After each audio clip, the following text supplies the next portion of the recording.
নমস্কার বন্ধুরা, রুনুর রান্নাঘরে আজ এক নতুন পর্বে সবাইকে আরও একবার আমন্ত্রণ জানাই। আজ আমি আপনাদের সাথে শেয়ার করব চিংড়ি শাকের ঘন্ট। অনেকেই আছে যারা এই শাকটার সাথে পরিচিত, নামটাও শুনেছেন, আবার অনেকেই আছে হয়তো নামটাই শোনেনি বা শাকটা চেনেন না। তো চলুন আজকের রেসিপিটা শেষ পর্যন্ত দেখার অনুরোধ রইল।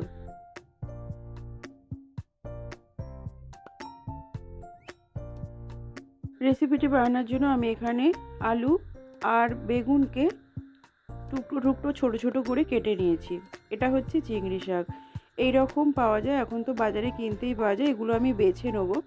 দেখুন, এই রকম ডাঁটাটা বাদ দিয়ে শুধু পাতাগুলোকে ছাড়িয়ে নেবো আর এই ডগটা ছাড়িয়ে নেবো। ডাঁটাটা কিন্তু ফেলে দিতে হবে। এইভাবে সমস্ত শাকগুলোকে আমি বেছে নেবো।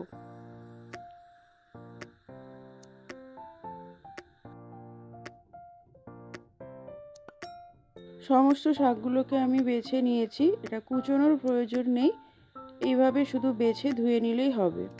এবার কড়াতে আমি দিয়ে দিলাম 1 টেবিল স্পুন মতো তেল।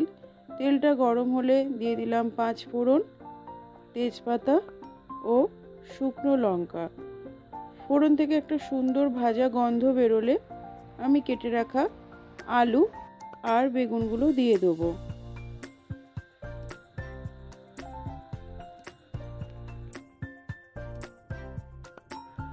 এবার এর মধ্যে দিয়ে দেবো পরিমাণ মতো নুন আর হলুদ গুঁড়ো।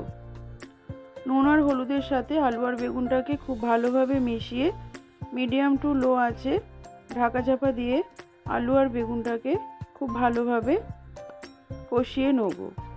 এই শাকটা খেতে কিন্তু একটু টক টক লাগে। আমি যে টিপসগুলো বলবো সেই টিপসগুলো ফলো করে যদি আপনারা এই শাকটা রান্না করেন তাহলে সেই টক টক ভাবটা আর আসবে না, খেতে কিন্তু ভীষণই সুস্বাদু হবে।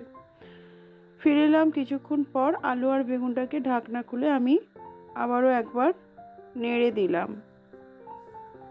এইভাবে ঢাকা দিয়ে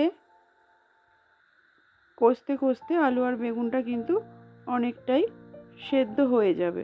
আমি আবারও ঢাকা চাপা দিয়ে দিলাম।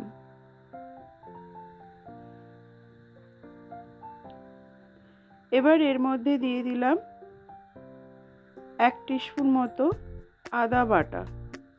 আদাটাকেও আমি আলু আর বেগুনের সাথে খুব ভালোভাবে মিশিয়ে নিলাম।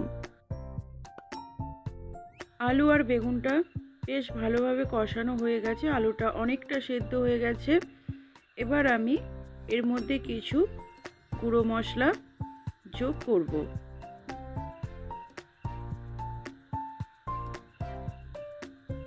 দিয়ে দিলাম 1/2 টিস্পুন ধনের গুঁড়ো, 1/2 টিস্পুন জিরের গুঁড়ো ও 1/3 টিস্পুন লঙ্কা গুঁড়ো। লঙ্কাটা আমি একদমই কম দিলাম, কারণ এই তরকারিটা একটু মিষ্টি মিষ্টি হবে, খুব বেশি ঝালের প্রয়োজন নেই, তো অল্প করেই লঙ্কাটা দিলাম।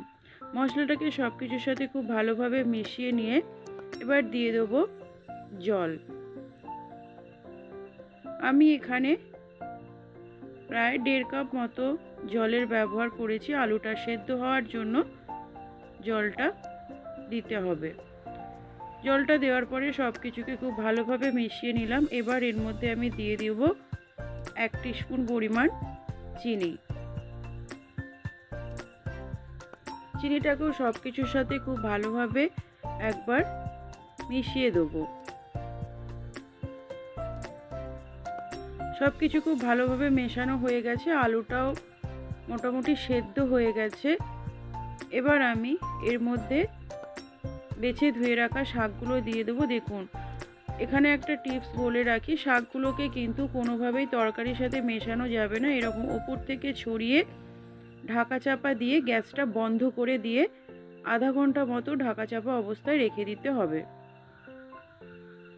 শাকটাকে যদি তরকারির সাথে মিশিয়ে দেওয়া হয় তাহলে কিন্তু শাকটা টক হয়ে যাবে। এবার আমি একটা ঢাকনা দিয়ে ঢেকে দেবো, দিয়ে ফিরে আসছি আধা ঘন্টা পর। দেখুন, আধা ঘন্টা পর ফিরে এলাম। আমি কিন্তু শাকটাকে কোনোভাবেই তরকারির সাথে মিশিয়ে দিইনি। শাকের কালারটাও চেঞ্জ হয়ে গেছে আর শাকটাও কিন্তু বেশ সেদ্ধ হয়ে গেছে। আমি আপনাদেরকে দেখাচ্ছি, শাকটা কিন্তু বেশ সেদ্ধ হয়ে গেছে। গ্যাসের ফ্লেম আমি আর জ্বালাবো না। এবার আমি খুন্তি দিয়ে শাকটাকে মিশিয়ে দেবো। দেখুন, এই রকমভাবে এই রেসিপিটা যদি বানান, শাকটা কিন্তু কোনোভাবেই টক হবে না আর খেতে কিন্তু খুবই সুস্বাদু লাগবে। বাড়িতে অবশ্যই এভাবে একবার ট্রাই করুন আর গরম গরম ভাতের সাথে পরিবেশন করুন। আজকের রেসিপি আপনাদের কেমন লাগলো কমেন্ট বক্সে কমেন্ট করে জানাতে ভুলবেন না। রেসিপি যদি ভালো লাগে আমার সাথে থেকে এগিয়ে যেতে সাহায্য করবেন। সবাই ভালো থাকবেন, সুস্থ থাকবেন। দেখা হবে নতুন রেসিপির সাথে।